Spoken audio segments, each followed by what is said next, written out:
That's it, I'm a mime. That's why they were going to turn out the light in the dark. Now, my name is Rodney B, and I have 13 children. That part's not a joke.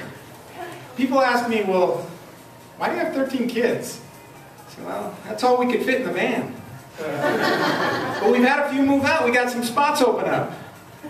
No, 10 of my kids are adopted.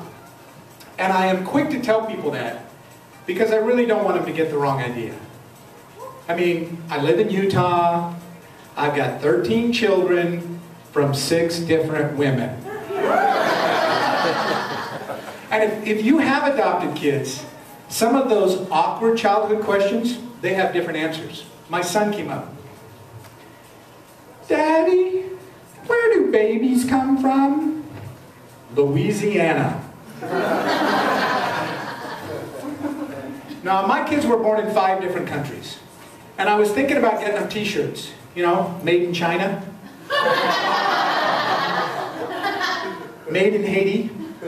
Made in the US. That one costs more, breaks down more often, and is higher maintenance. Daddy, why won't you go out with me?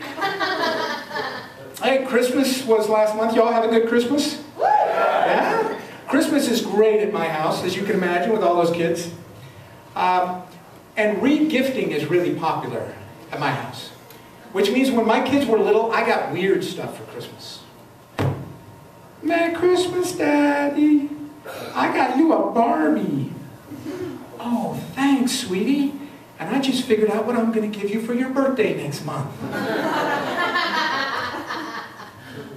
My oldest daughter got her boyfriend the Xbox Kinect. You guys seen this? This is the new Xbox. You don't have a controller. You just stand next to the person you're competing with and make the motions. It worries me a little bit, though, because she got into the boxing game. Like, sweetie, I don't think you have to even turn on the Xbox to make that one work. But for most of my kids this year, I just got them packages of batteries with a card that said, toy not included.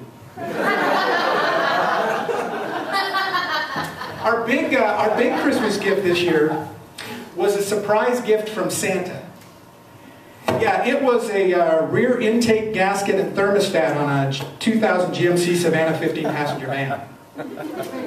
Santa gave us that the week before Christmas. Santa also gave us the bill. Santa is a sadistic jerk with a twisted sense of timing, in my opinion. Last summer, I took my family on vacation. And some friends at work said, did you get all those kids in the van to go on vacation? I said, well, we left with 9 and we came back with 8. And all I'm going to say is that when Dad says it's a 5-minute bathroom stop, it's a 5-minute bathroom stop. We went on vacation to Washington for my mom's wedding. Dad passed away a couple of years ago. Mom decided to get remarried. And it's weird, your mom having a boyfriend. At least it was for my brothers and me. My younger brother lives in the same town. And see, he found himself driving past her house at night to see what time she got home from her dates. He found himself sitting down having that talk with her. You know, Mom, you shouldn't spend a lot of alone time together, especially once you get engaged. The spirit goes to bed at midnight, Mom. It was a great wedding, though. I actually composed and performed a song at their wedding. Unfortunately, it didn't go quite the way I'd hoped. In hindsight, clearly a mistake to call it Twilight Love and not include any references to vampires or werewolves. Just a mistake. I got to buy a tuxedo, and I got to walk my mother down the aisle and give her away. 5 weeks later, my stepfather gave her back. Seriously, he walked into my mother and he said, "I'm sorry, the magic is gone." I was like, after 5 weeks? I mean, it takes longer to break in a pair of shoes. It's like she married Harry Houdini or something. And let's face it, the man is 70 years old. I'm sure the magic went out of that wand a long time ago.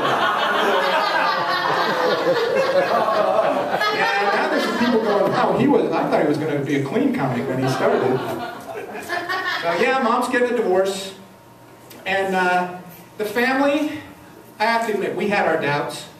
This was her 6th wedding and his 7th wedding. So we assumed it wasn't going to last. But we thought, you know, at their ages, it might last long enough. So, having my mother be married that many times, we went to a lot of churches growing up. And one of them we went to, if this falls out, that's going to kill me.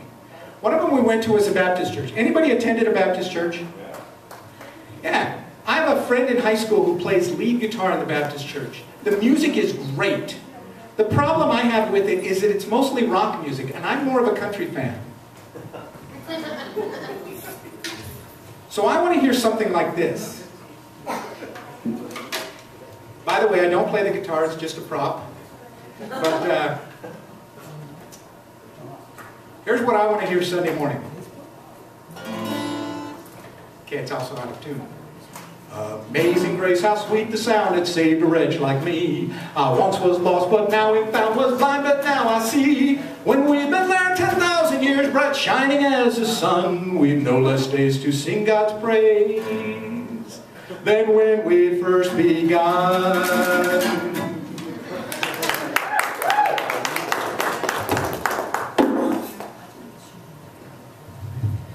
Yeah, ghost riders in the aisles. I was in a minor car accident recently, at least minor for me. I was driving our family's small car, the Chevy Suburban, and I got rear-ended by a Saturn. You know what happens to a Chevy Suburban that gets rear-ended by a Saturn? A dent in the bumper about that big. You know what happens to the Saturn? It's kind of like David versus Goliath, except this time David was a girl, and she lost, and then she had to call her dad. So I'm standing on the sidewalk, and I'm looking at this dent in my bumper, and I'm looking at this totaled Saturn. It was totaled. And I'm thinking, that 14 miles per gallon is looking pretty good about now. And the insurance company will just send me a check for the bumper. I know this because it's the third time that it's happened. If it happens again, I have to report it to the IRS as a second income. But it did get me thinking about new cars. And you know, the trend now is to electric cars and hybrids. And it also made me think about a mashup. Who is the most evil character in cinema? It's got to be Darth Vader. Well, in episode 4, not in the first ones. And what's the most evil profession? So Darth Vader sells cars. Well, I'm not sure an electric motor is going to be powerful enough. The force is strong in this one. Oh, I don't know, I got a lot of kids, we got a lot of stuff to haul around. Don't underestimate the power of the Chevy Volt. I don't know. Trust your feelings. I feel like this car is overpriced and underpowered.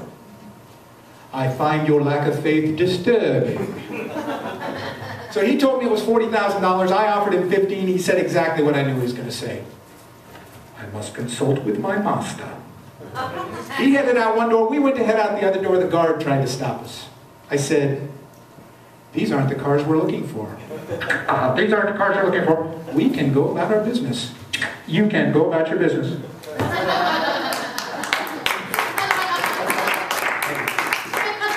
So what I said before is true. My kids are from a lot of different countries. And if your child has a different skin color than you do, that whole I got your nose game really loses its effectiveness.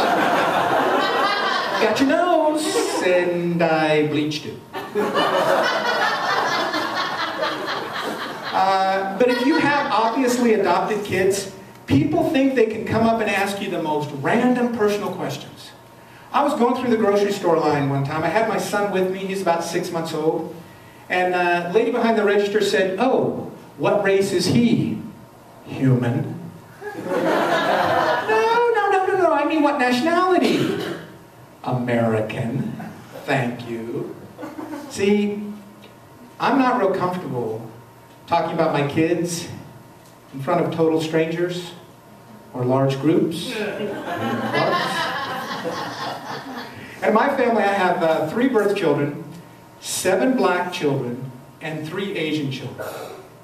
And people will come up to me and they will say, So which ones were adopted? I shouldn't be surprised. Shouldn't be surprised. That is the same neighbor. When we adopted our first black child, he came over and he said,